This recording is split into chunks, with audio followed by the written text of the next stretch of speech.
to the Web3 Prof Podcast. Good morning and good afternoon, everyone. I'm here with Seb Bunney, who is the author of The Hidden Cost of Money. And not only that, he's also the co-founder of the Looking Glass educational platform. Seb, thanks so much for being with me here today. Honestly, it's my pleasure. It's always nice to talk to like-minded, passionate individuals. And real people in person. 100%. Nothing beats talking in person. This is the book.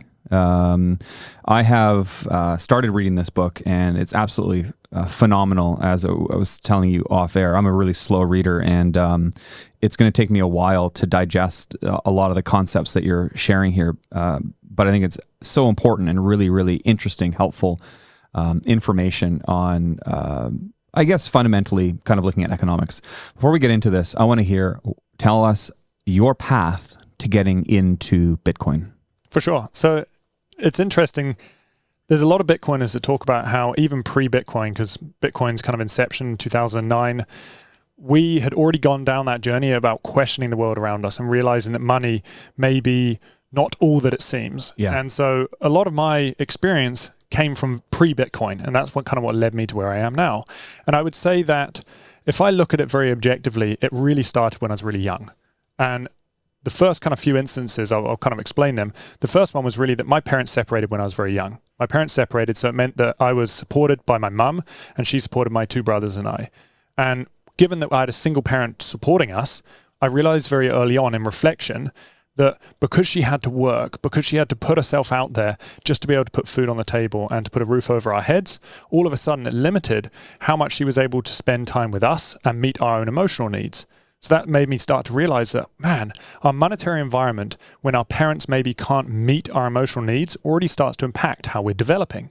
And then there was another event when I was about 9 years old. We're in New Zealand, and I'd been in this toy store, and there was a scooter that I really wanted. And the scooter, I was just completely enamored by it. I wanted it so badly, so I decided to start saving for it. I saved up all my pocket money. We went down to the toy store a few months later. I went in with my dad and my two brothers. We went up to the till to go pay for it. And my dad was like, you know what? I feel bad that you're getting a scooter and your two brothers aren't. So I'm going to buy them a scooter, but you still have to pay for yours. Right. And this, honestly, it devastated me. And when you look at, well, the reason why I say this is because when you look at the monetary system, there's something called the Cantillon effect. And the Cantillon effect is those closest to the monetary spigot, the money printer, benefit disproportionately. And in this situation, it's a microcosm within our family. We had the same instance. Those closest to my father benefited disproportionately. And then I started to question money. I started to question the world felt unfair. Why was it unfair? And this questioning is ultimately what led me to where I am today. And then there's one more story which I'll share, which is my passion, my first love was mountain biking. When I was about 8, 9 years old, I started getting into mountain biking. And very quickly, I started to watch all of the big mountain bike movies. I saw the Tiger Woods of the mountain bike world on the big screen. And then when I moved to Canada and I started working with these individuals, I was completely in awe, but I started to realize that most of these people are up to their neck in debt. They're struggling financially. And so it made me realize that if I want to pursue my best life, I had to change something. I had to have passive income. I had to put myself out there in another means to be able to support my mountain biking. And so from there, again, it made me realize our monetary environment is impacting us. Our monetary environment is impacting us on our developmental levels. It's impacting us on our social levels, on our work levels. What is it about our monetary environment that is doing this? And so that kind of really started this desire to understand money, understand our financial markets. And that is, I would say, the core of what led me to Bitcoin, because I realized that our monetary environment is not supporting us in the way that we need as people. That's amazing. Your story as a child is so, I guess it's so impactful. My dad was, he owned a McDonald's restaurant, and he was one of the first to open one in Western Canada here. And I always was told, the reason that McDonald's is such a successful company is just simply because McDonald's owns the real estate, not the franchisee. Like my dad didn't own the real estate, right? And that kind of hearing that all my life put me into a position where I started a real estate investment company and started buying real estate because I knew real estate was a great avenue to kind of get out of the system, right? But then you see the real estate crash in 2008 and you're like, wow, there's something still not right about this, right? Something is broken, and that same kind of thing that I learned as a kid kind of brought me to start to understand and break down like what is the financial system and how do these levers work and how do incentives impact how things happen. And it also makes me think about how I'm raising my kids as well. Like, am I doing the right thing? Because these experiences, like you said, have a really big impact on how we all grow up and how we view money. Mm-hmm. And you make a really good point, which is we saw, say, 2008, and we realized, man, there's this massive housing bubble going on. And then there's 2000 with the stock market and the tech boom, and there's this massive bubble going on. And we keep having these bubbles, and it's like, why are these bubbles forming? And a lot of people are just looking at these industries, these sectors, these asset classes in a silo. But the reality is there's something that is creating these bubbles. And when you start digging below the surface, you realize that the reason why these bubbles are being created is because our monetary system is creating certain incentives.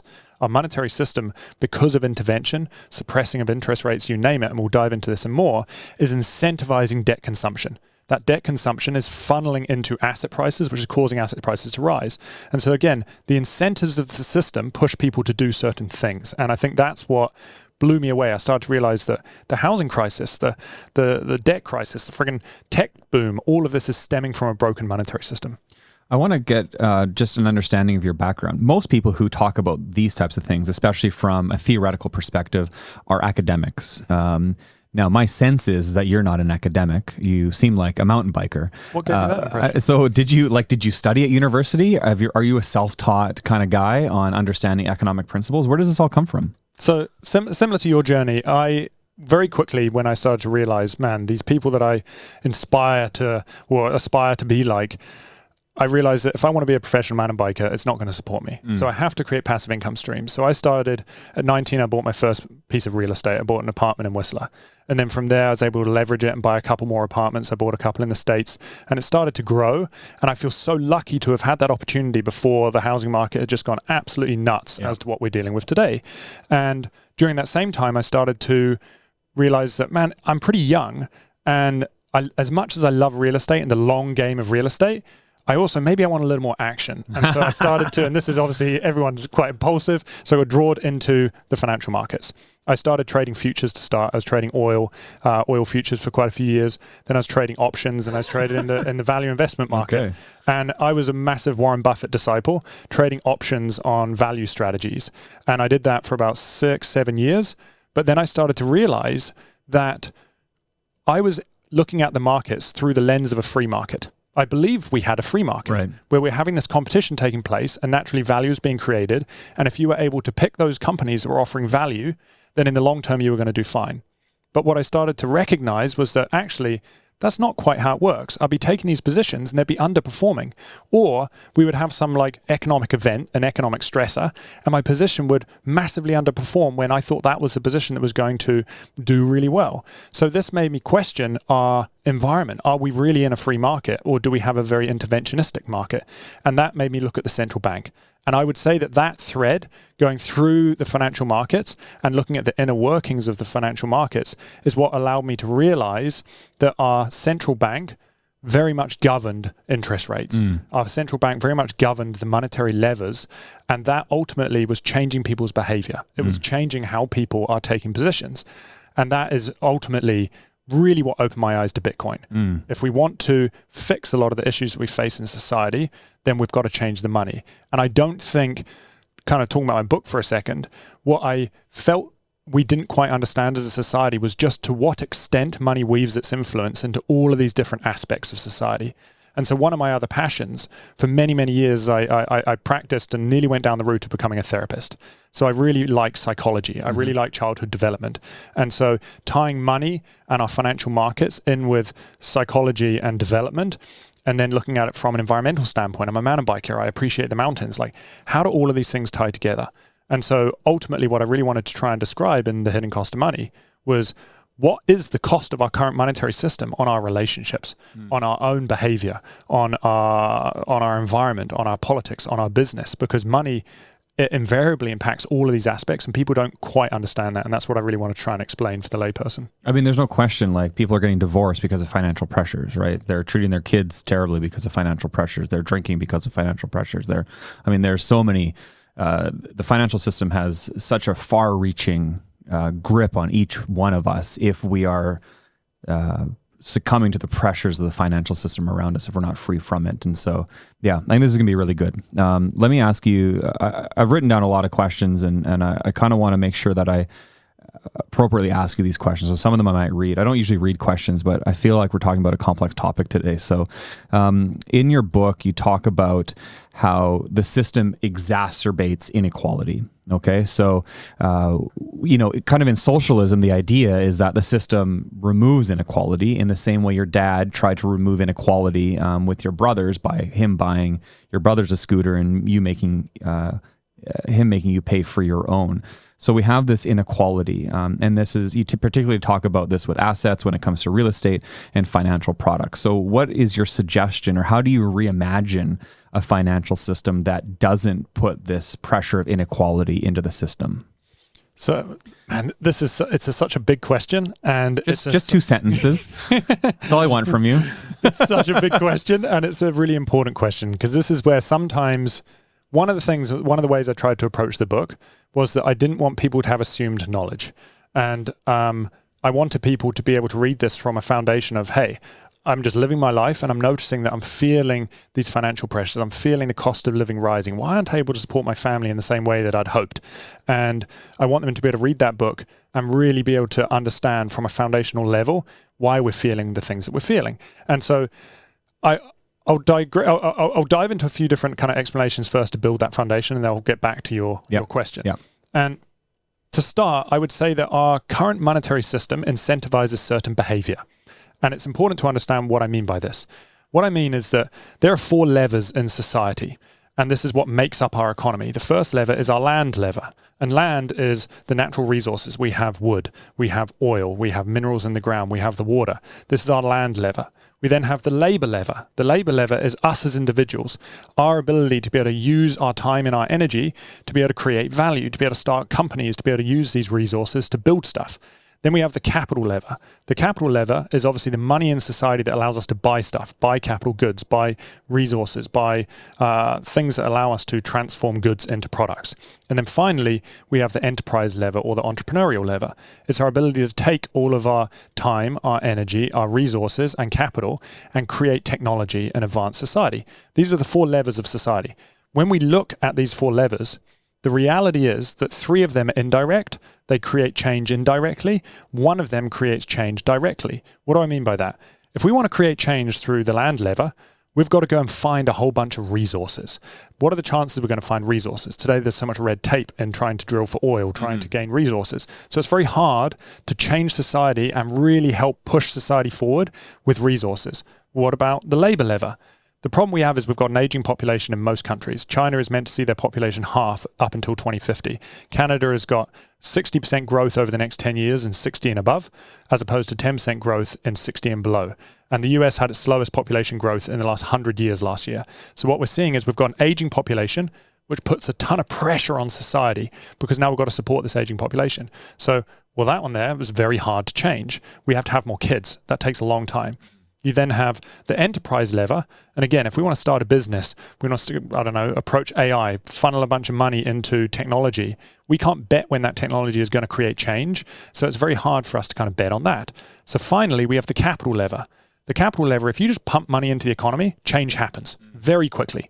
And so the challenge we have is, if you look at the incentives of these levers, ultimately, because 3 of them are indirect and 1 of them is direct, those people that control the monetary printer are incentivized to continually pull that monetary lever. Now, initially, when you're in a society with very little debt, each dollar you put into the economy makes a huge difference. But the challenge is we have the law of diminishing returns. As we continually pump money into the economy, each dollar added to the economy, each dollar of debt we take on, reduces in its ability to make change. And so even in the last 10 years, for every dollar of debt we've taken on, we've seen a drop from 42 cents of GDP growth to, I think it's like 30 cents of GDP growth. So we've already seen like a 25% drop in the effectiveness of debt. And so what we're realizing is that we have a system that over time has incentivized the centralization of money and the continual pulling of the monetary lever. So we've taken on more and more and more debt. But the problem is, when we take on debt, it creates a whole bunch of byproducts. If we take on debt, it creates fragility, because debt naturally has debt service obligations. We've got to pay the interest on that debt. If we look at Canada very quickly, Canada is now in what's called a debt spiral. If you take Canada's debt to its GDP being gross domestic product, or all of the monetary transactions that happen within a year, well, Canada has 420% debt to GDP. So there's 4.2 times more debt than GDP. That's insane. So if we break that down, we know that debt, well, there's corporate debt, there is household debt like mortgages, credit cards, there's government debt. All of that debt, when we borrow, we have an interest rate that we have to pay. Let's just conservatively assume that debt interest rate is about 3%. So if there's 4.2 times more debt than there is GDP, we'll multiply 3% by 4.2 times and we get 12.6%. That means that in order for us to be able to just service the interest on our debt, we have to be growing at 12.6% per year as a country.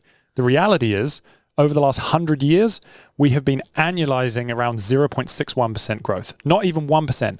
So we now... Have we ever hit 12? Not even close. Never. Not even close to like 3 or 4%. Yeah. Like, we are so far off that mark that what we realize is that each year we're going to continually increase our debt because we cannot service our debt payment. So we're paying off debt with debt. And so the problem is, as more and more capital goes towards servicing debt, you can think of it in the perspective of us as an individual. If I take on a lot of credit card debt, it doesn't matter how much I'm working. If all of my purchasing power is going towards just paying down my debt, it's not allowing us or me as an individual to be able to pursue the things that motivate me, to be able to feed my family, to be able to put a roof over our heads. And so Canada is finding themselves in a deeper and deeper hole. And so they're continually intervening. But the problem with this is that when we intervene with more and more money printing, is that we devalue the currency.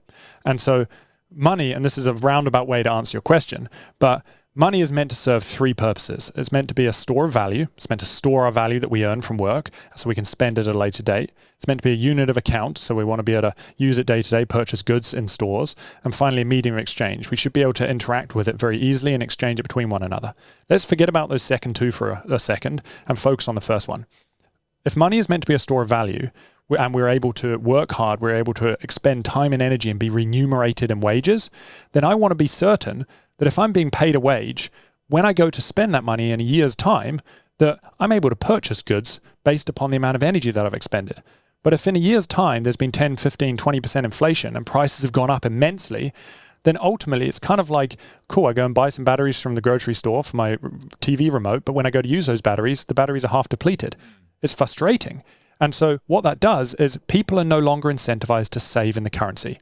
So what do? They're not just going to go and keep their money in the currency. They're going to either consume, which is why we see environmental degradation. We see people just going and buying useless goods because our purchasing power is worth its most in the present moment. Or alternatively, if we catch on to this, we go and invest. So all of a sudden, we're taking our money out of savings and we're putting it into assets. We're putting it into real estate. We're putting it into farmland. We're putting it into stocks. And so all of this capital is artificially flooding into assets because the money doesn't hold value. And so we have all of these artificially elevated prices, and people are incentivized to continue taking on debt, increasing fragility. So the reason why we're seeing more and more wealth inequality is because ultimately all of these levers, the land, labor, capital, and enterprise lever, they're incentivizing constant capital production. They're incentivizing constant monetary intervention. So it's devaluing the currency. And then they're incentivizing, well, we're no longer incentivized to save in the currency. We're incentivized to go and invest. So all of a sudden, it's artificially elevating all of these asset prices. And so what is fascinating about that is that where I live in Whistler, 61% of houses are empty. That's because people are not using them for their purpose, their utility of putting a roof over people's heads. Instead, they're using them simply as a monetary medium to store value because the currency doesn't do that. We're also seeing it with farmland. People are buying up farmland left, right, and center, but they're not using it to farm. Instead, they're using it just to store value. So we're taking all of these incredibly powerful utilities from society and we're using them to store value. And it's a byproduct of a money that no longer serves as a store of value. And so kind of, again, to go back to your question, ultimately we're seeing wealth inequality because people can no longer afford to put a roof over their heads. All of this capital is leaving the currency and it's going into goods, it's going into services, it's going into assets. And so it's ramping up the price of goods, services, and assets, our cost of living, making it harder to get ahead. And the challenge is wages lag inflation naturally, because if prices are rising, it takes time for businesses to go and adjust wages accordingly. And so over time, our rental prices, our cost of living, is slowly taking a larger and larger portion of our earnings. And so that's why people are feeling the effects. It's why we're seeing a greater and greater lower and middle class, and we're seeing just immense amounts of capital funneling into that top 1%. And even in the US, I think it's 2/3 of the population live paycheck to paycheck. It's insane. I mean, here in Vancouver now, report came out by RBC recently that our income, we need 110% or 105% of our income in order to afford a house in the city. Which is crazy because the affordability index typically has been like 28 to 33% of your income should go to housing. Now it's like you need to put more money than you make into housing in order to actually survive, which is just absolutely outrageous. And it's not an anomaly here in Vancouver, obviously. You see this type of trend happening all over the world. So do you see an out, or is the financial system broken, and do we need like kind of a fundamental collapse of the system and ultimate pain in order for us to get out of this debt spiral? So it's a challenging one, because I think as long as the system allows for intervention, people will always intervene because it's the incentives of the system. If you're a politician or you're a central banker and you have this monetary lever, well, you're incentivized to use that monetary lever, even if all you're doing is kicking the can down the road. And then the challenge is, because we have, like, let's take the US, for instance, 2/3 of the population live paycheck to paycheck. So if they're struggling to survive, they're going to vote for anything that's going to ease their pain. So if basically the majority of the population are going to vote for anything, if there's a politician who's saying, hey, we're going to give you $2,000 stimulus check, they're going to vote for it. Yeah. Even though they don't necessarily recognize that, yes, it may create some short-term pain relief, but in the long term, it actually exacerbates the issue because the cost of living, once all of that capital floods into the economy, makes it even harder to get ahead. And so the challenge is that our current system, we find it very hard as humans to think about the long-term effects of our behavior, the second, third, and fourth order effects of this intervention. In the short term, we may get some relief, but in the long term, we don't. And so what I advocate for and what I truly believe is that in order to be able to realign the incentives in society, we have to separate money from state. Because by separating money from state, what that does is all of a sudden the state has to become a fiscally responsible entity like any other business. It means that it has to balance its books. It has to think about the future. And at the moment, it doesn't have to do that because it has a monetary printer. And so ultimately, if we go into economic hardship, it has to think about, okay, we've only got limited capital here. Where are we going to direct capital in order to be able to make the most impact? Now, an analogy I'll give is, or an example I'll give is, before the Depression in the 30s in the US, which was arguably one of the biggest economic stressing events in the last 150 years, there was actually a depression that happened in the 1920s that was just as deep and saw the same amount of unemployment. But we never hear about this. And the reason why we don't hear about this is because it only lasted, it was about 9 months to a year. And what ended up happening is, at the time, the central bank didn't have the authority and didn't have the capacity to intervene to the same extent. And so we went into this huge depression. We saw immense job loss in society, but it wiped clean very quickly because all of a sudden, anyone who was fiscally irresponsible basically went under. And that allowed value to rise up. And as value rose up, as jobs were created, the economy recovered very quickly. The challenge we face today is that when we go into an economic depression and economic crises, we have a lot of intervention. All of a sudden, we see capital flooding into companies that have been fiscally irresponsible. So now we see even more capital destruction. And so the problem is, by intervening, we actually end up impacting the situation, making it even worse and increasing more and more fragility. Now, we've seen it. A perfect example would be during the pandemic, we saw all of these individuals who started to have a degradation of their income. They saw 10 or more % of their income lost because maybe they weren't getting the same hours at work. So what did the government do? The government stepped in and they said, hey, we're going to release this thing called the CERB, the Canadian Emergency Response Benefit. Mm-hmm. If you have lost more than 10% of your income, you're entitled to $2,000 a month. That's $24,000 a year. Well, if you look at Canada's tax records, 1/3 of Canadians earn under $25,000 a year. Mm-hmm. So all of a sudden, you've said to 1/3 of Canadians, do you want to go and work full-time for your $25,000 a year? Or do you just want to sit on the couch for $24,000 a year and you don't have to work? Mm-hmm. Most people are going to take the latter. Mm-hmm. Because of that, all of these small businesses that were struggling as it is suddenly lost all of their staff. And people who are probably listening to this have felt or even seen all of the cafes, all of the restaurants, the bike shops that had signs up saying, sorry, we can't open because we don't have enough staff. Mm-hmm. So by trying to step in and do something right for the economy, we actually misalign the incentives. And that's the challenge that we face in current society. Until we remove the monetary printer and allow fiscal irresponsibility and borrowing from the future to actually wipe through and incentivize productive behavior, we're going to continually increase fragility, take on more debt because we think we're doing what's best. When you say separate the financial system from government or money and state, are you suggesting that a private organization prints money, or are you suggesting that Bitcoin then becomes the currency? How do you actually lay out practically what you're referring to here? For sure. And so it's interesting. In the hidden cost of money, one thing I was very conscious of when I was writing it is that there's a huge aversion to the word Bitcoin. Mm-hmm. So many of us have seen so many heinous articles saying how it's boiling the oceans, how it's volatile, how it's you don't want to invest in this thing. It's just a Ponzi scheme and criminals are using it. The reality is so much of this is created by those that actually benefit from the current system. Yeah. And so because there's a lot of fear surrounding Bitcoin, I think what's really important is to actually understand the problem before we dive into the solution. Right. And so what we have been doing right now through this conversation is trying to actually lay out, why is this happening? Well, it's happening because we have a system that incentivizes constant intervention through money. And then this constant intervention through money is creating these byproducts. It's incentivizing people to take on debt. It's incentivizing people to move money into assets. And ultimately that's leading to, it's impacting our behaviors. It's creating a cost of living crisis. It's creating wealth inequality, you name it. So once we understand the problem, only then can we start touching on the solution. And what I urge people is if as I mentioned Bitcoin, you feel some form of frustration or like, no way, that thing's a Ponzi scheme, what I urge you to do is actually ask yourself the question, what would a monetary system look like that was to realign the incentives in society? And so what I do in the book is I don't dive straight into Bitcoin. I think there's only about a page or two at the very end of the book that talks about Bitcoin. Mm-hmm. Instead, I backwards engineer the problem. I ask the question, which is, what would we have, what characteristics would a monetary system need to be able to realign the incentives in society? And so the characteristics that I believe we need are, in order to be able to separate money from state, we don't want to just hand it over to another centralized party because people have self-interest.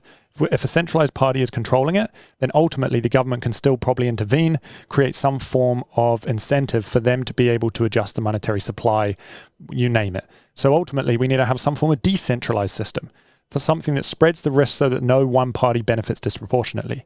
Well, second, we need a system that it does not involve middlemen, because the moment you involve middlemen, then you have a single point of failure. If you have a single point of failure, which we saw with gold, whereby because gold was tangible in nature, it was physical, even though gold could not be controlled, the supply of gold it couldn't be manipulated to a certain extent.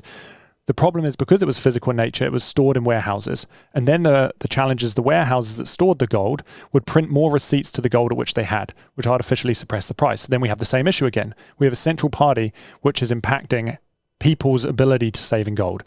So we need something that's decentralized. We also need something that doesn't involve middlemen. Well, then on top of that, we need something with a fixed supply. As humanity advances, well, actually take a step back for a second. What gives money value is our society's collective ability to create value, our productive capacity, our ability to be able to create technology and advancement, you name it. And so when we print more units of currency, we're not adding value to society. Instead, we're just diluting, it's more dollars chasing the same amount of goods, creating inflation. And so what we need is a money that has a fixed supply. And we need that because as technology advances, as humanity is striving for increased efficiency, advancement, you name it, we all want to benefit from that. So as technology advances, prices should naturally fall because we're increasing our efficiency, our productivity, you name it. So if we have a fixed supply of currency units while technology is advancing and productivity is increasing, then naturally life gets easier because our cost of living starts to fall, it doesn't rise. We don't see that today because our monetary printing is outpacing technological advancement. And so we need a fixed supply, we need decentralization, and we need no middlemen. So when you start looking at this, you start asking yourself, well, do we have a system like this? Right. And we do have a system like that, Bitcoin. And for me, I used to think Bitcoin was a Ponzi. I hated it. I wanted nothing to do with it for so long. And it wasn't until actually I started going back to that first principles thinking and asking myself the question, what would a monetary system need to look like to fix the issues we face in society, that I started to realize actually Bitcoin does this. And that's where I hugely urge any listeners to start questioning the system. Start questioning your own preconceived thoughts on Bitcoin, because I really do believe that Bitcoin is the first time ever in history that we have a digital money that has a fixed finite supply and it is decentralized. We don't have to rely on middlemen. We can take custody ourselves. We can remember 12 to 24 words in our head, and we could store all of our capital. We could walk across a border naked, and there's nothing people can do about that. And what that does is it realigns the incentives. Because if you think about it, the challenge we face today is that every single asset we hold it can be seized very easily. If we have property, well, it's physical in nature. It can be seized by force.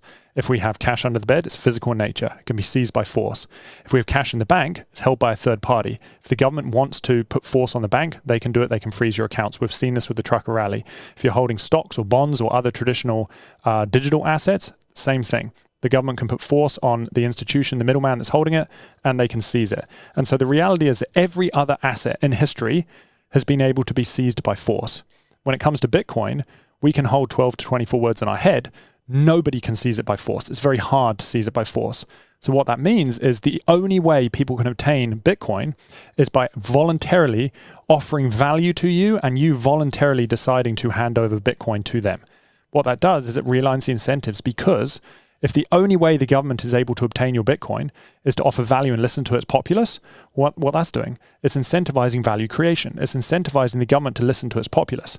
And in the event that the government decides, you know what, we're going to try and command or create change based upon our own will, if people stop paying tax, if the populace were upset about the government and decided to stop paying tax, the government cannot fund itself. It's going to quickly wither away, and one that is going to offer value is going to rise up. So it forces a free market.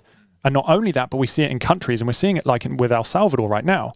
If capital flight can happen because it's digital in nature and people can walk across a border naked with all of their Bitcoin in their head, then naturally capital is going to leave places that are unfavorable and move towards places that are favorable. And so now we see the real flow of capital in society to where value is being created. And this is truly profound. We've never had anything like this in society. And it's realigning those incentives towards productive behavior. It's realigning the incentives towards value creation. And that's what I think is truly profound. Right now, we've just recently seen this week that the Canadian federal government announced that they're going to increase the tax rate on capital gains from 50% to 66%. And I'm already seeing conversations of people looking to liquidate their assets prior to this change, and then move those assets to somewhere else where they're not going to be taxed so aggressively. And there's no question that we know one of the first laws of economics is that people respond to incentives, right? And I think that's so powerful to understand that these incentive structures have a big impact on how we live. Now, there's a lot of people out there that have their equity or their wealth stored in their house.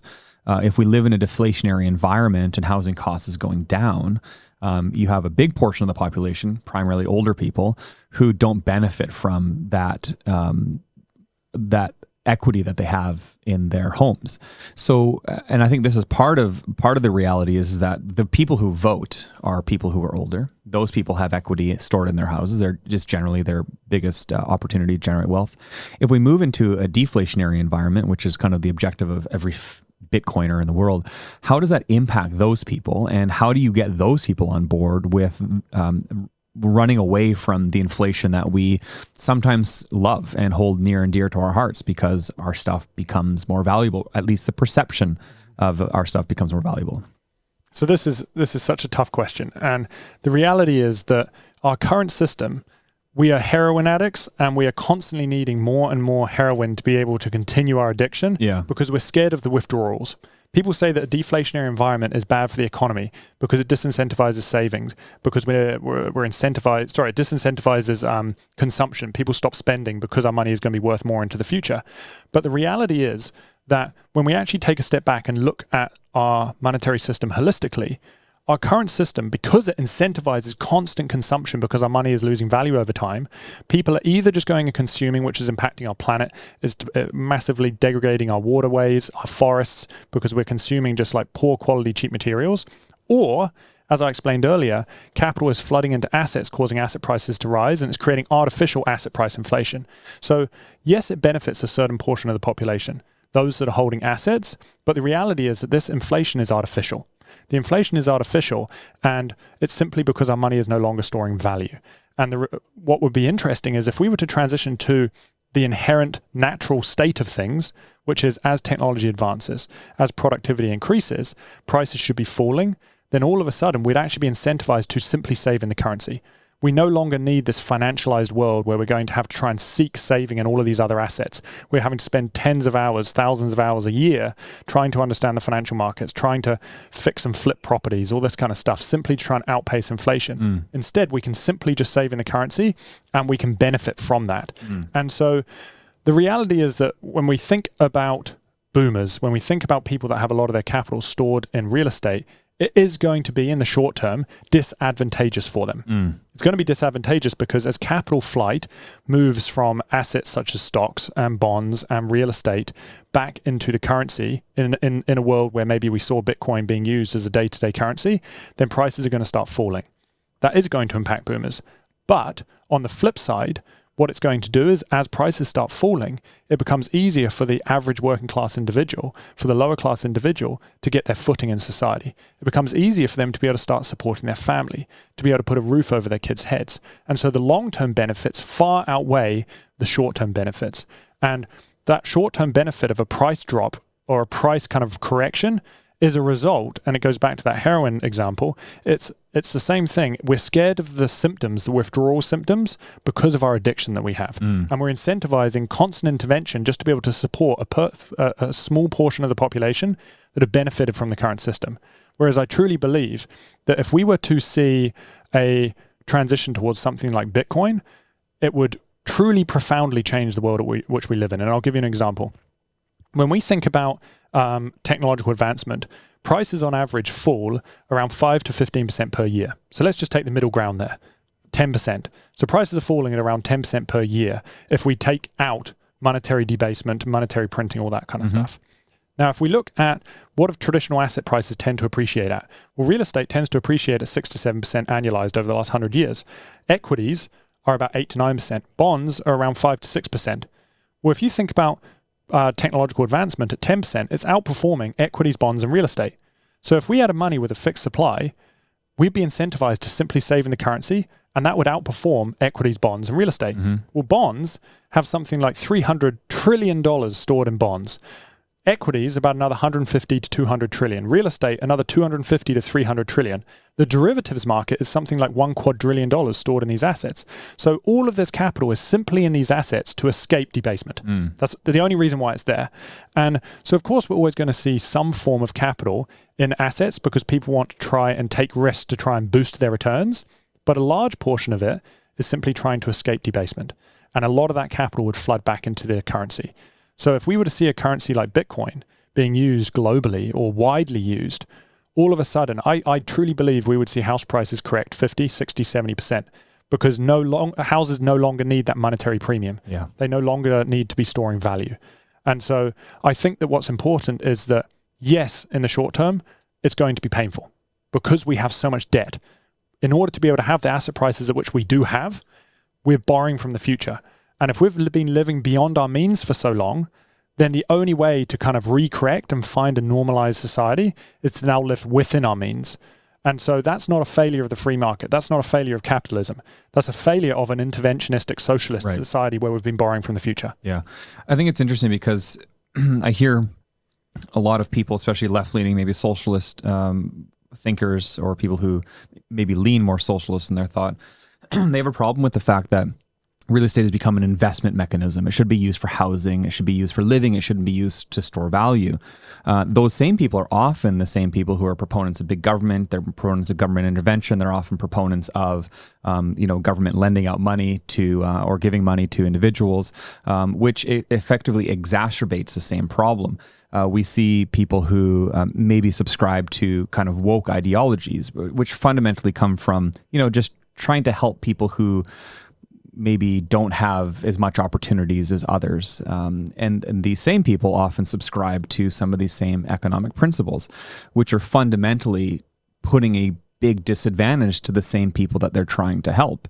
And so what I think is interesting is that it seems to me that the problems which compassionate people are trying to solve are often actually falling victim to the economic system that we're in.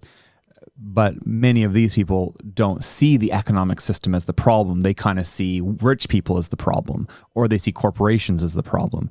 When I think what you're proposing is, well, actually intervention is the problem, and the removal of intervention can maybe equal the playing field or level the playing field for people who are of lower opportunity or lower income in society. I could not agree more. Couldn't agree more. And what I think is interesting is I think sometimes we tend to think that maybe a capitalist free market society doesn't care about humanity or doesn't care about the individual. That is absolutely the way a lot of people think. Yeah. And I truly believe that that could not be further from the truth, because in a capitalist society, in any society, what actually drives society is self-interest. When someone is motivated, when someone is passionate about something, they create value.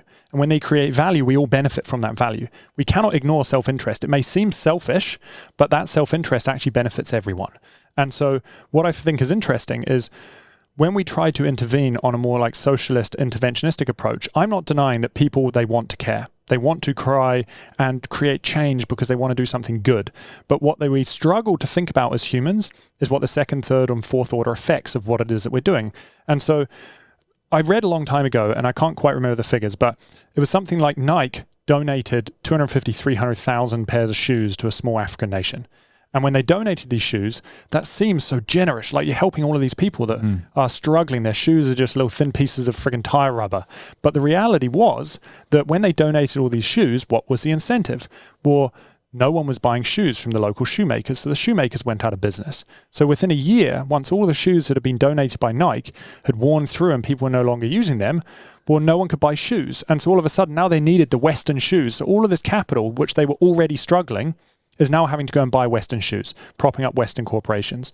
And so this idea, which initially started with, hey, I want to try and help these people that are struggling, ended up only exacerbating their issue. And this is what happens with intervention, is this whole, you're bringing a horse to water, what is it, bringing a horse to water, you can't force, no, teaching a man to fish, that's the one I'm thinking of. I was like, I'm getting too mixed up here. Yeah, it's teaching a man to fish versus bringing a man a fish. And many times I think intervention is giving a man a fish. And the reason why it doesn't work, and I explain this in the book, is because there's 4 stages to why intervention does not work. Now, the first one is our current system has a misalignment to reality. That misalignment is that naturally, as we're striving as humans to advance technology and benefit from all of this efficiency and productivity increases, we should all be benefiting in the form of falling prices. But we don't benefit because monetary printing is outpacing this advancement in technology. And one quick example would be, like, if you just think about Netflix versus Blockbuster. With Blockbuster, you used to have to drive down to Blockbuster. You just have to spend 30 minutes in Blockbuster deciding which movie to rent. Then you spend your, $5 to $10 renting the movie. You drive home, you watch it. You drive back again, you drop off the movie, you drive back home. All of that time and energy for one movie. And now for the same price, you're getting all of these movies through Netflix at the touch of a button. And so as technology is advancing, prices should be falling. But we don't realize this. So we have a misalignment to reality. Now, that leads to the death of creative destruction. And what I mean by that is that if prices are falling, then naturally, if we're a corporation and we've taken on a ton of debt because we have a debt-based system that incentivizes us taking on debt, well, what's going to happen is these corporations, if their prices are falling, they're going to start to struggle. And if they can't meet their debt payments, they're going to start to go under.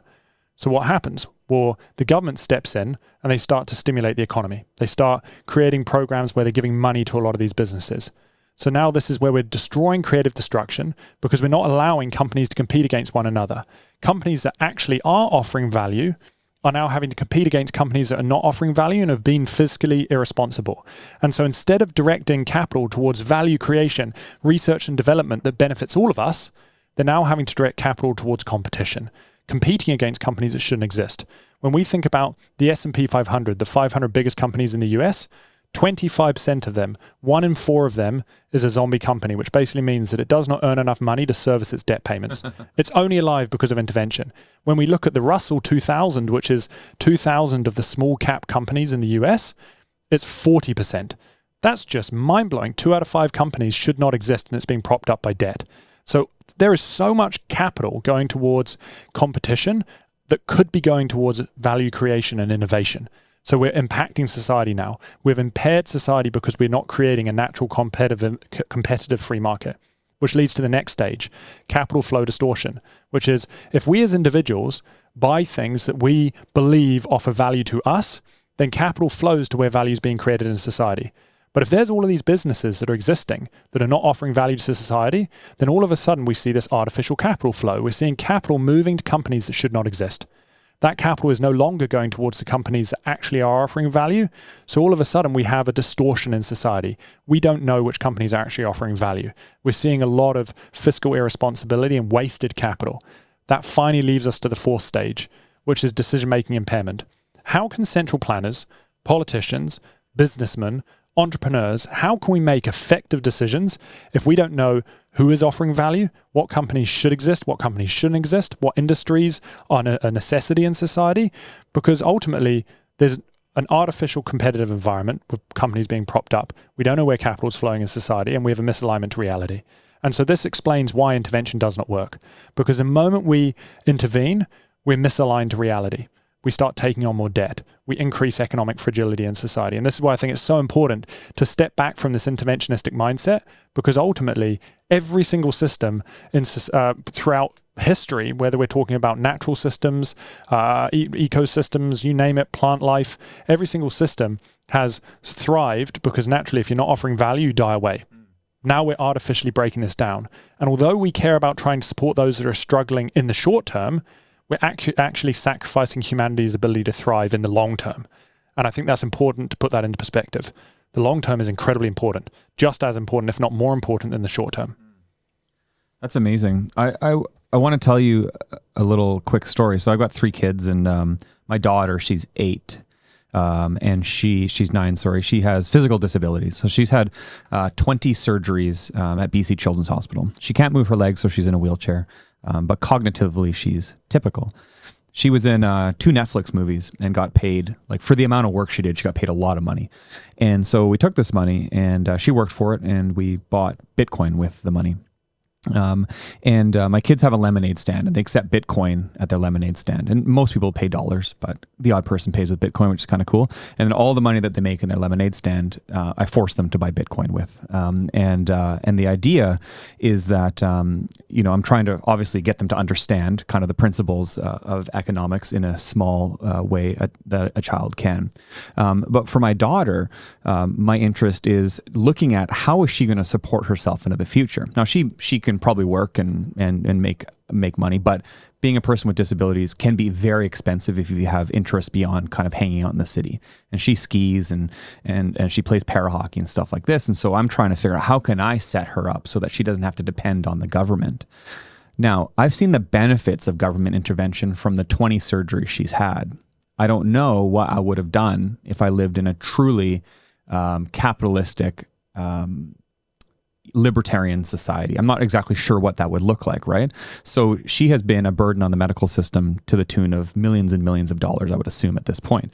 So how do you see that type of stuff happening, especially for those who just actually can't support themselves, like they physically aren't able to work, or they face this kind of stuff? Because I've always been a libertarian, and then when I had my daughter, I started to think about this, and I was like, what does that actually look like? Because now I'm a benefit from the social system we live in, and I don't know what that looks like. And this is actually something truly I grapple with, because I want to be a libertarian, but I also am reaping the benefits of the social system in this one small way. Obviously, I'm paying the burden and the cost of it in other ways. So how do you think that, how does that play out in kind of this scenario we're speaking about?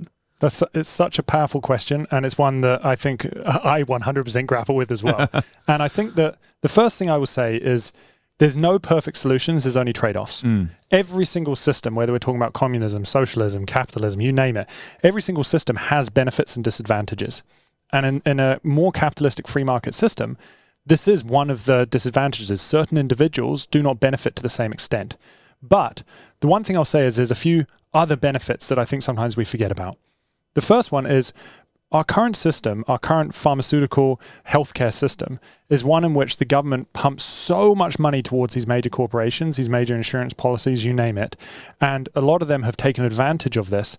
And so prices are just obscene. And so, of course, you've probably benefited in the tune of millions, but in a free market, where we're not seeing that same amount of capital flooding towards these pharmaceutical industries taking advantage of that.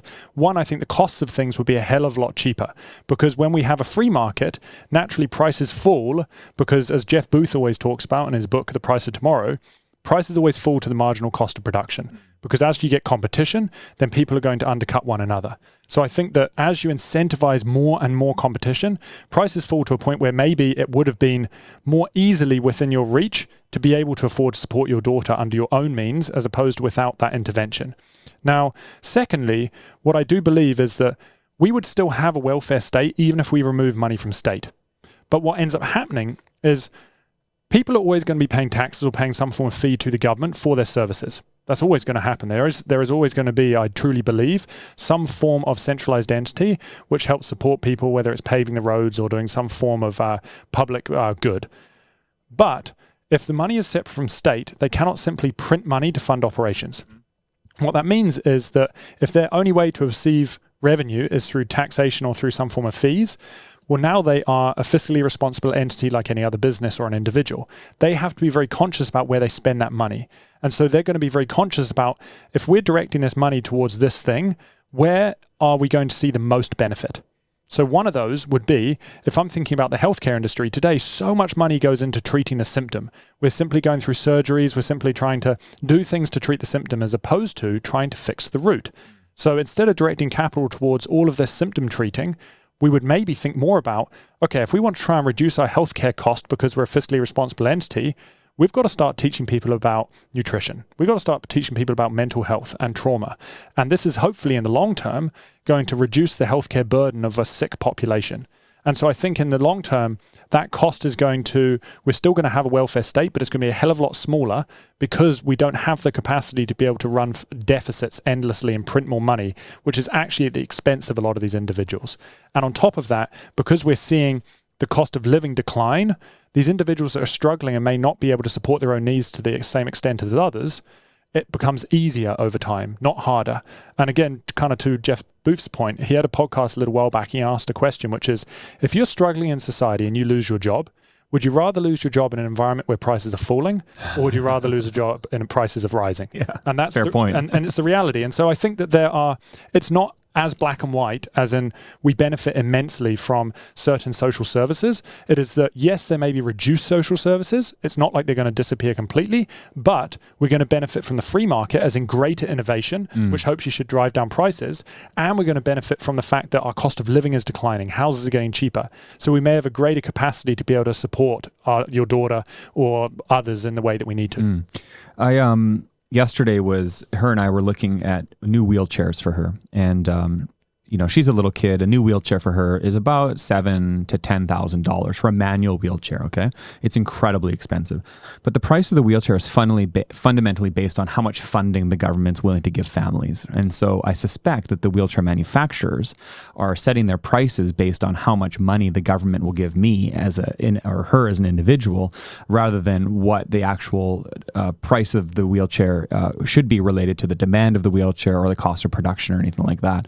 And so I think this is a really interesting example to show, maybe to exactly your point, is that when intervention comes into play, these corporations, they see an opportunity to maximize profits and not actually do the right thing from a business perspective. Absolutely. Like you just need to look at, my background is mountain biking. If you look at some of the top tier mountain bikes, which can be $6,000, $7,000, $8,000, $9,000, we're talking about millions and millions and millions in research and development going into carbon composites to be able to create the most efficient race frame with all of these technologies. When we think about a wheelchair, I'm not saying that they're not incredibly technologically advanced, but they don't need the same amount of research and development, and yet they're coming in at the same price. Totally. And so I think that as we see more competition, as we see less intervention, what ends up happening is prices start falling. And I think that is huge, and we're not seeing that at the moment. And we see it with so many different industries. You look at the pharmaceutical industry, and there's drugs that are very simple drugs, and they can sometimes cost upwards of a freaking $1,000 a pill or $20,000 for a certain syringe. And that's not the cost of manufacturing. The cost of manufacturing can be 15 cents. And that's greed, and that is a result of intervention and capital flooding towards certain industries that in a free market, it would never see that capital. And if it would never see that capital, prices would be a hell of a lot cheaper. So, and I think your analysis of like the cost of a wheelchair versus a mountain bike is interesting. So when we look at costs falling, and I want to ask you a personal question. Do you price things in Bitcoin in your personal life? Do you think, okay, well, I want to buy a house that's going to cost me so many Bitcoin, or that would have cost me this many Bitcoin, and now it costs me a lot less numbers of Bitcoin because prices of the houses have gone up and the value of Bitcoin has gone up, and so it's cheaper for me now in Bitcoin prices versus dollars. How do you actually look at the financial world you live in? So I would say small day-to-day purchases, I'm still thinking in Canadian dollars. When I go to the grocery store, I still think in Canadian dollars. But when I start getting into purchases, I would say of a few $1,000s or more, that's when I start thinking in Bitcoin. I start thinking about, if I am going and purchasing this thing, what is that value in Bitcoin, and what could that Bitcoin buy in the future?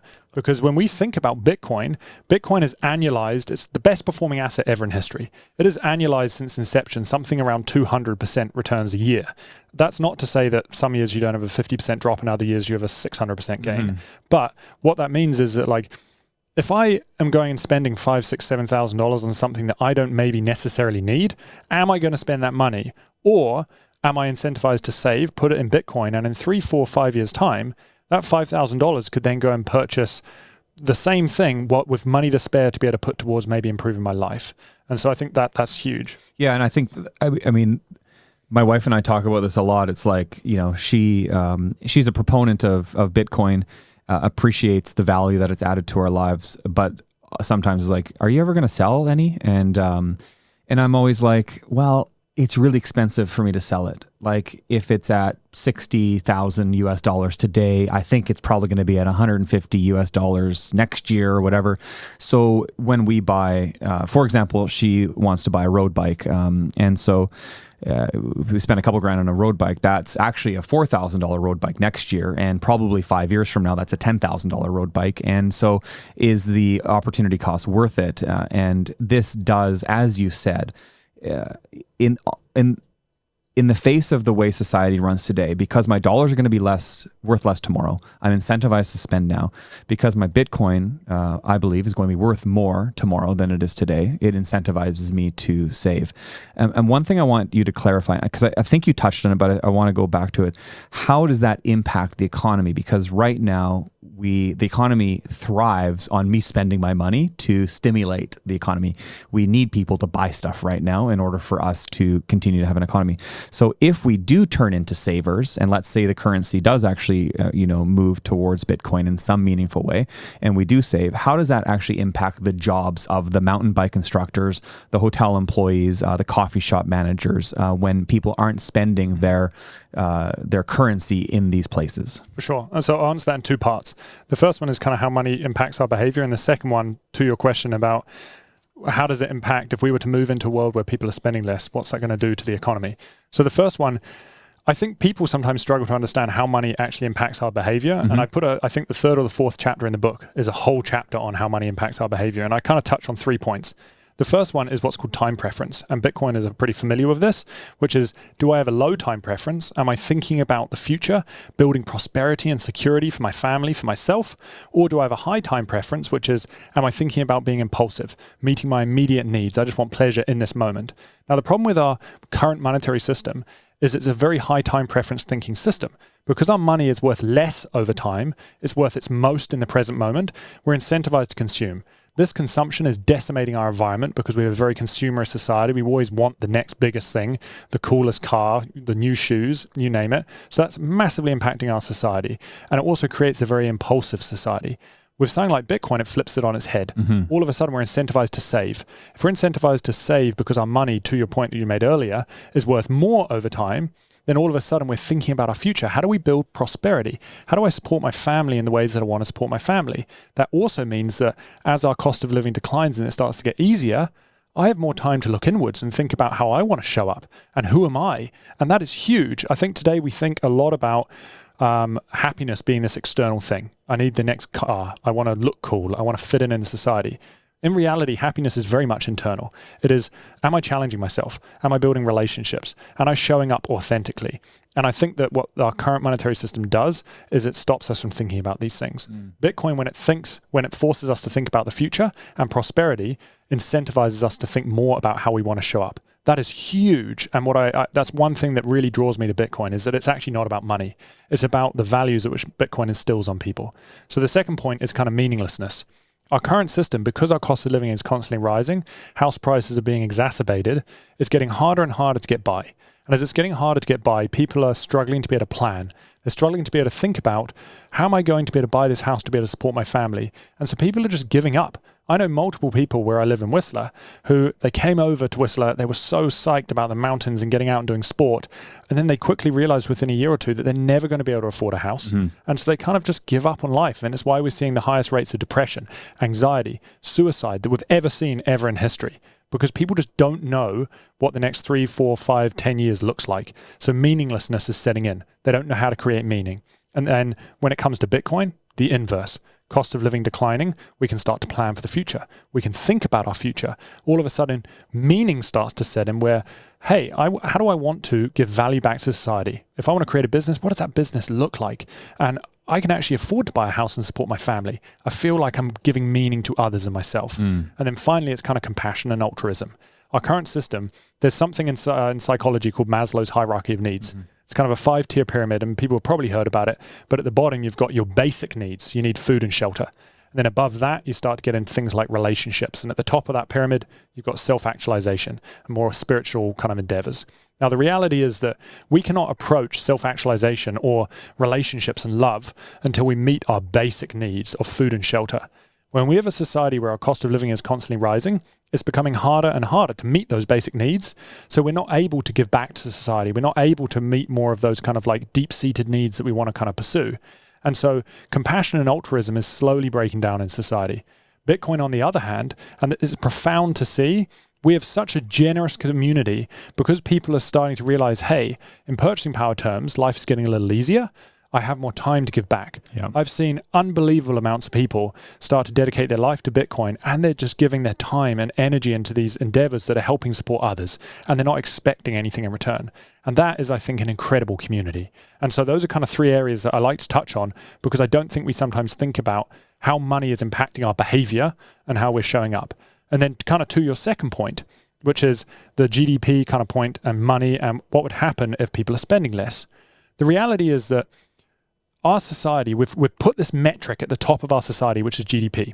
Now, GDP is made up of all of the monetary transactions in society. So when we're growing society, we say, well, society is improving because GDP is improving. That's not necessarily true. Just because we're having more monetary transactions, it doesn't mean quality of life is improving. Yeah. Yes, there is a correlation of sorts, but correlation is not causation. Right. And so I think that sometimes we mistake advancements in technology, and everyone's got an iPhone and there's a lot more people that have heating, so our quality of life is improving. I would argue the opposite. We have had a lot of advancements in technology that have made certain aspects of life easier, but then to my point a second ago, we have the highest rates of depression, highest rates of suicide, highest rates of drug use that we've ever had in society. People are struggling. And so I think that just because we may see a decline in GDP in the future because people spend less, what we will also see is more people looking inwards, more people asking questions about how they want to show up authentically, more people diving internally, which our current system doesn't allow because people are so externally focused on just trying to get by. And so I think we're going to see immense benefits on more of a spiritual kind of grounding level, as opposed to just being incentivized to consume monetarily. And that's one of the things we're seeing in today's society. That's great. I think that's really helpful perspective. And I think that can clarify for a lot of people what happens, if we're in that situation. I want to read a couple quotes from Austrian economists and just get your thoughts on what these things, what do you think of these ideas and how do you think these might play out in the real world? Ludwig von Mises says, the market economy means free enterprise, capitalism, the behavior of private individuals unimpeded by government controls. Okay. So is that how you view the market economy? Absolutely. I think one of the ways that I think about money, and again, I talk about this very early on in the book, is that money, like language, is a medium of expression. It's how we express to the world what it is that we value. Okay, so just to interrupt you talked about this on Peter McCormick's podcast and what Bitcoin did, and he was pretty floored by this idea.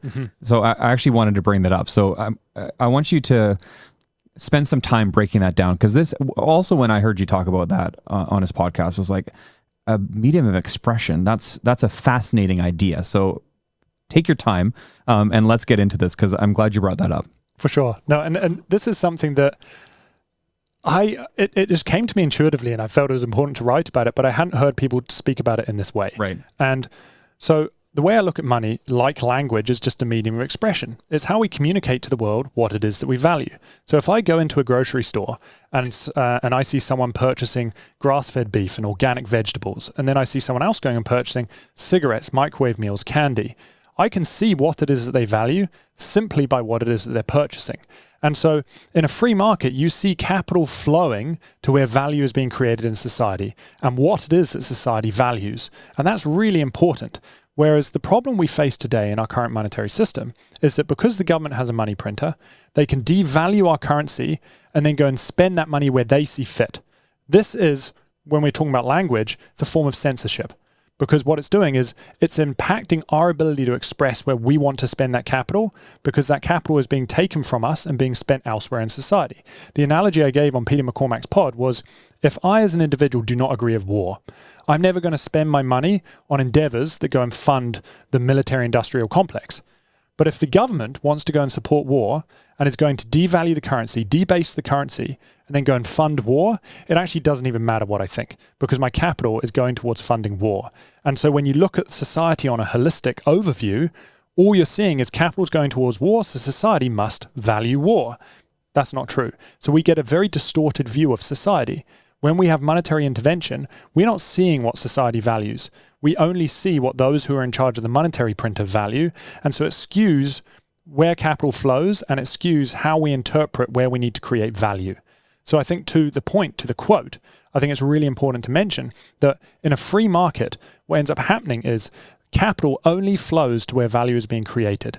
If you start a business and this business offers some form of service or product, but nobody wants that service and product, naturally, no capital is going to flow towards you. You're going to wither away. You're going to be incentivized to change course, start up a new business that does offer value, and then capital is going to flow towards you. And that means that society is always growing and advancing because capital is always constantly redirecting towards where value is being created. Everyone benefits. The challenge we face today is that money is going towards big banks. It's going towards large corporations. It's going towards businesses that are not offering value and are being fiscally irresponsible. I think one thing I talk about with my students at UBC is, in a lot of places, most particularly in Western Canada, but maybe throughout the nation, is we do land acknowledgements for First Nations people. Okay, we start every event with we'd like to acknowledge that we're on the unceded territory of the Musqueam, Squamish, and we go through this rhetoric, and I find it quite frustrating. And I talk to the students. I say, if you really care, could you vote with your dollars? Could you take your currency, and if you actually value your relationship with First Nations people, or you value First Nations people in this country, or you think that there is a problem that needs to be addressed, maybe it would be best, instead of just kind of sitting through another land acknowledgement, rather actually go and take your currency and spend it in First Nations owned businesses and prove your value system by supporting local people who are, doing fishing guiding tours or opening up campgrounds or whatever the local business is. Now, I talk about this, I think, quite passionately, because I find it frustrating when people pay lip service to something. It's like changing your Facebook photo to the Ukrainian flag or whatever the flavor of the day is, right? In my analogy here, am I speaking to or aligning with kind of what you're trying to get at here? Absolutely. And I think this is the problem, is that, and I wholeheartedly agree, I get so frustrated because there's a lot of individuals, woke individuals, who sit there and they pay lip service to your point, right, saying all this stuff that I think is simply to conform. It's simply for societal appreciation to try and fit in, when in reality, it's like, if you care about these individuals, spend your money in a way that benefits them. Right. Direct your capital where you see value being created in society. And I think that's incredibly important. And I think that we sometimes don't necessarily realize to what extent we're actually being impeded in our ability to express ourselves monetarily. Because let's take China, for instance. China has capital controls that effectively prevent or make it very hard for individuals with wealth to move that capital outside of the country. Yeah. And they do this because naturally, if you're a government that's heavily indebted, you want to keep as much capital in the economy so that you can devalue the currency, so you can continue to fund operations. Well, that's a form of censorship. It's a form of censorship because if you would spend that capital somewhere else where value is being created, you can no longer do that. It's the same thing with, there are certain industries, certain sectors, which we cannot spend our money in. And again, it's a form of censorship. It's censoring our ability to express ourselves monetarily. And so I think monetary expression is decimating society because we are no longer able to express ourselves. And that's where I believe on a foundational level in free speech. I think science advances because those on the fringe of science come up with some idea that counters a mainstream belief. It's the same thing with money. We need to be able to spend our money where value is created, because if we're impeded in doing so, we don't see where value is being created. Instead, we only see where the government wants capital to flow in society. Yeah. Okay, that's really good. I love that. Hayek says, the system of private property is the most important guarantee of freedom, not only for those who own property, but scarcely less for those who do not. What do you think he means by the fact that he talks about it's also important for those who don't own property? Do you have any ideas on that? The way that I interpret that is, I would interpret it as in kind of this meritocracy. I don't believe in equality. I believe in equality of opportunity. Okay. I think that there's a saying by a guy in the world of Bitcoin, and I've completely blanked on the guy's name, and he says that Bitcoin is a system built upon rules instead of rulers. And I absolutely love that. Oh, that's great. Because I think that our current system is built upon rulers whereby certain people benefit disproportionately. When you have a system built upon rules, everyone plays by the same rules. We all have equal opportunity within Bitcoin. There's no people that are going to benefit disproportionately. What that means is it's now a system built upon meritocracy. If someone is offering value to society, then capital is going to flow towards them. And when I think about private property, I think we should benefit from the labor and the energy at which we put into society, because it shows that we're able to support others. It shows that we're creating value. And so we need private property, because private property is something at which it's a token of this value at which we're creating. When I think we have societies that decimate private property, when we no longer have private property, we start to see innovation ceasing.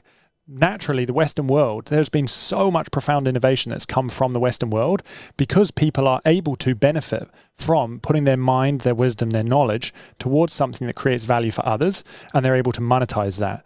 In a lot of these other nations where maybe we see more communism, more socialism, where you can direct your energy towards something, but you're not going to reap the rewards of it, ultimately what ends up happening is you're disincentivized to even pursue those things. You don't have that drive, that passion to pursue those things because you're not benefiting from it. And so I think that, again, it goes back to incentives. When people are incentivized because there is such thing as private property, we can store our value, we can reap the rewards of the energy at which we put into things, it creates certain incentives that actually benefit all of us. That's really good. Okay, I'm going to read something that you tweeted a couple weeks ago.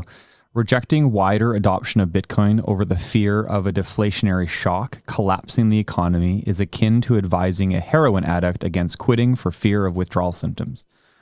We're in a system reliant on intervention to stave off deflationary shocks. Deflationary collapse is not the problem.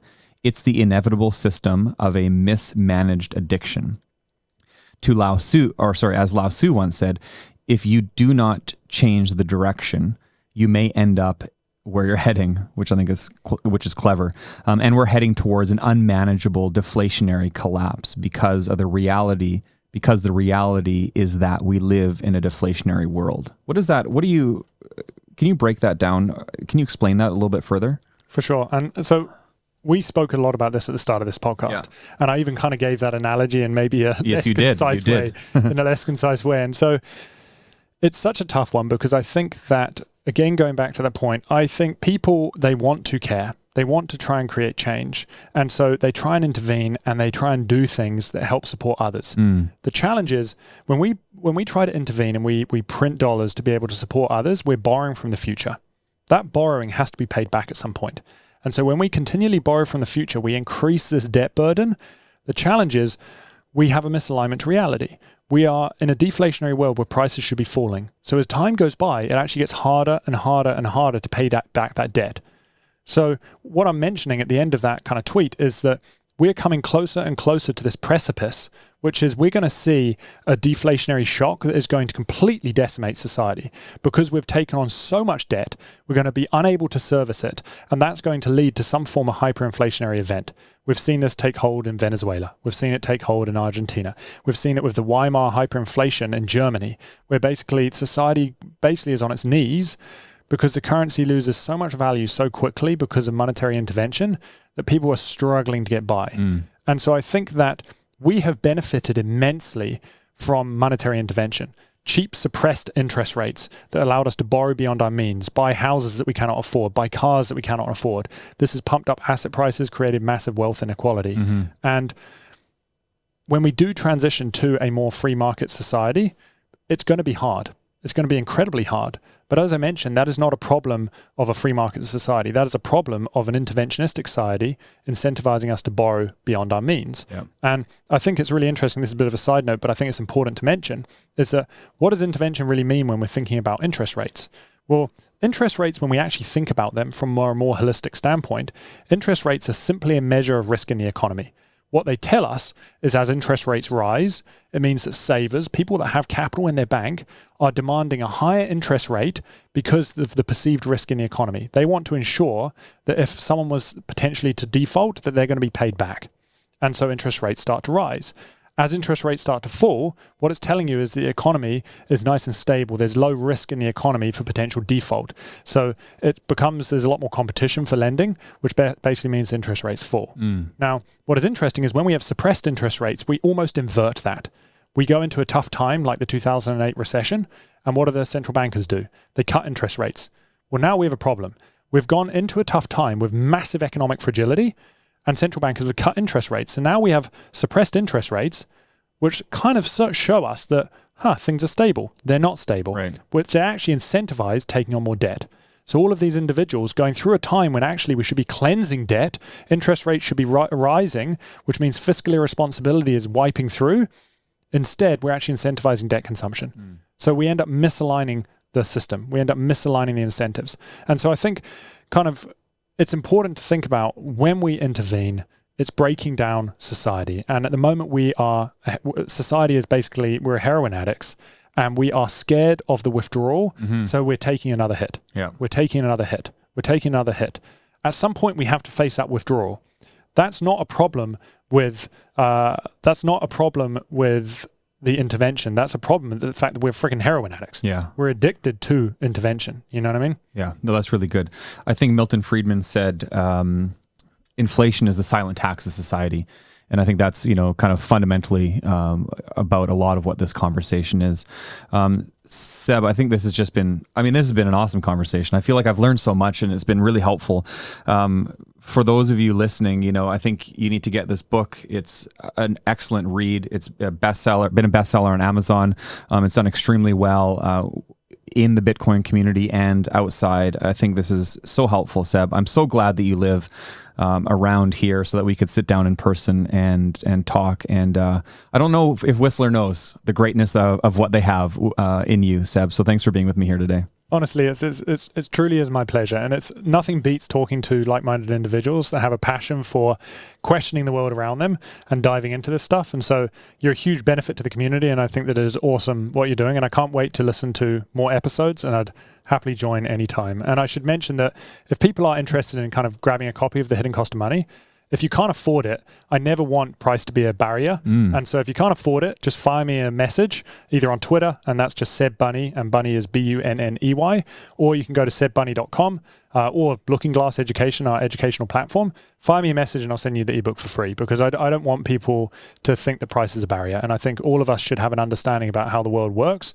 and to what extent money impacts us as individuals. I think it's incredibly important. I love it. That is just so great. Thanks so much, Seb. I appreciate you being with me. Thanks a lot.